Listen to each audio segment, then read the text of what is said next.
A wonderful presentation from the two panelists. Now I would take your questions, but you have to make your questions brief, just questions, not comments. So if you have a question, please raise up your hand and I am going to bring this microphone to you. Thank you. Thank you for the presentations. They felt like they were so short, but that's probably just me. I enjoyed both of them thoroughly. I have a question, or several questions for you, Angie in particular. You mentioned the fact that people always have a choice to choose a non-violent option, and even if the options are limited. Could you give us an example, particularly with that story you were talking about in Somalia? What would possibly be the non-violent option that the person may have had a choice to choose? And then secondly, I'm quite curious about the drawings, that you actually make the drawings and then you show the drawings. Who comes up with what needs to be drawn? Thank you. And what is your name and where are you coming from? Okay. My name is Knox. I'm from the Compliance Advisor Ombudsman, which is part of the World Bank Group. Thank you, Knox. So ask your question and then you tell us where you're coming from and your name. We already know. Hi, I'm Danielle. My question is to you, Angie, as well. You mentioned just the trauma, so I'm just curious, where is that process in relation to the actual violence that people are experiencing? Like, is that still taking place? Is it post-violence? Just how does that relate to one another? I wasn't clear on that. Thank you, Rabbi. I will come to you. Our panelists, write down the questions and you're gonna get some time to respond to them. My name is Samuel Sokoso. My question is to the first presenter. One of the slides, I saw media manipulations and physical violence. I need you to throw more light on that, please. Thank you. King, I am coming to you.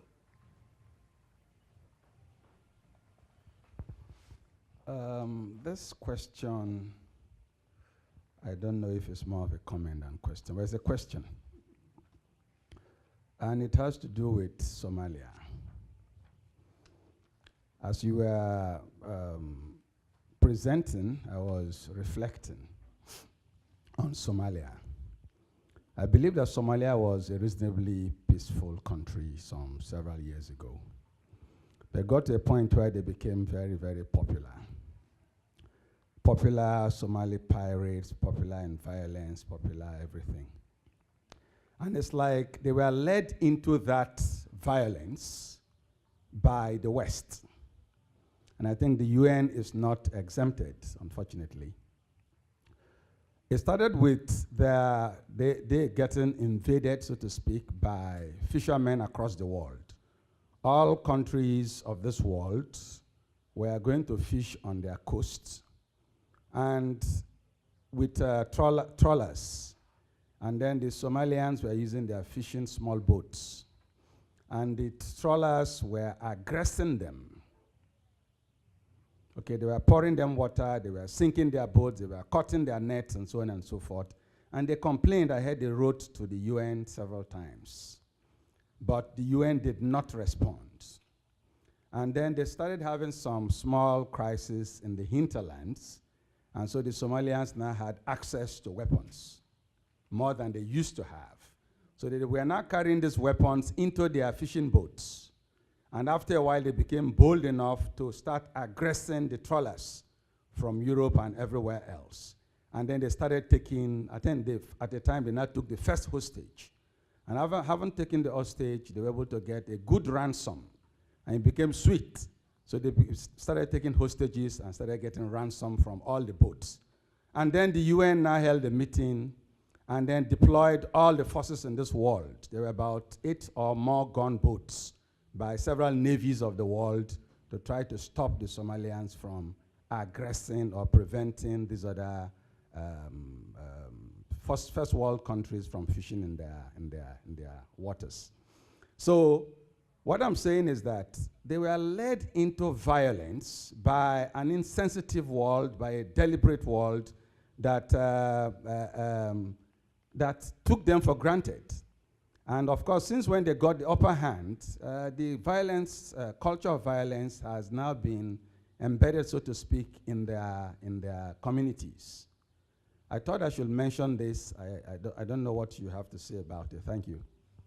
Thank you. And I will give each of you 2 minutes to respond to these questions, the one that concerns your presentation.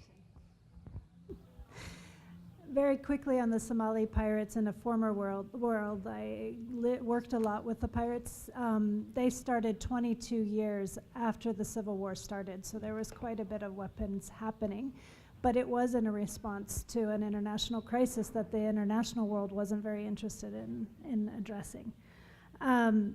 So who's making our drawings? What we do is we sit with a group of folks from the communities we're working with, and we develop what the cycle of violence will look like through a very participatory process.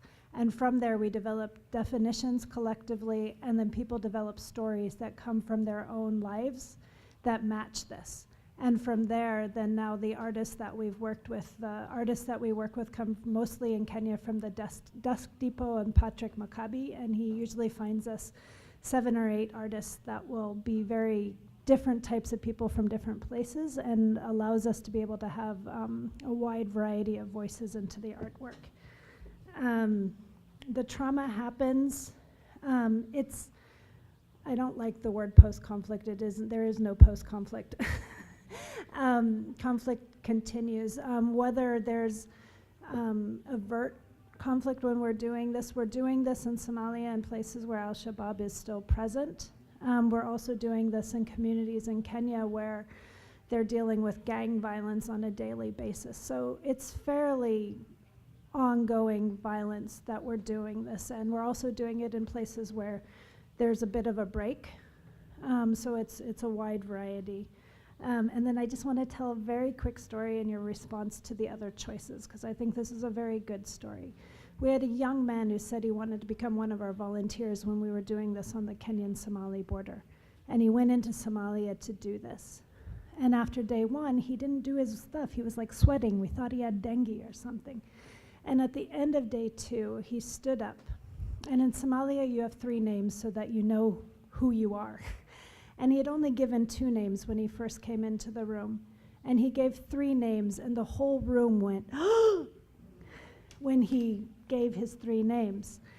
And he said, "You know why I've come back." This young man had watched his father and his uncles being put into a mass grave 20 years beforehand into that village. And these were all distant sub-clan cousins who had done this. And he said, "I had originally come back to kill you all."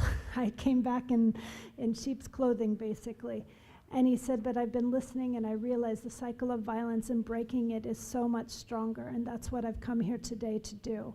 And an old man stood up behind and he said, "Well, I am the man who did this, basically. And I want you to know," and this is a very dangerous situation, actually, and everybody was well armed. And he said, "I want you to know 20 years ago, I had 4 beautiful wives and many kids, and I was a rich man. And today," he was basically the story of Job. "I am a poor man. All my wives have left me. My children have abandoned me. And my camels and goats have all died. And I am nobody today. And I walk around at night in nightmares about what happened. Please forgive me. And if you're here to kill me, maybe it's the best." And they went on and called the elders from Kenya to come over, and they did a dia ceremony. And in that time and space, those 20 years, the process started. And they've still gone through the process. There's a lot of healing to do in that community because of what happened. But he made a choice, and he made an individual choice to stop the violence. And I think that's what the power of being able to do healing starts. People to have that creativity and that ability to do that. Thank you. And Dr. Okay, Abdel-Halim. thank you. I will explain the manipulation of the media, speaking about the psychology. Also, when they show the pictures, because the conflict starts from the conflict between 2 quarters, about the distribution of the social houses, and the media manipulates this conflict to making this conflict in the religious context between Ibadit and Sunnite. And you know, there is also different parties, the power, the political power, manipulated also this conflict in this society. And you have the international medias also, like which is happening now in the Middle East. You have the problem now between Saudi Arabia and Qatar. These medias, these countries, they have medias which manipulate the conflict in the other region. Understand? This is the problem why these people, this community has been in this valley since maybe 7 or 8 centuries. But it was a conflict about the distribution of social housing, and the conflict caused many victims, died. And the media is a power, manipulation is power also.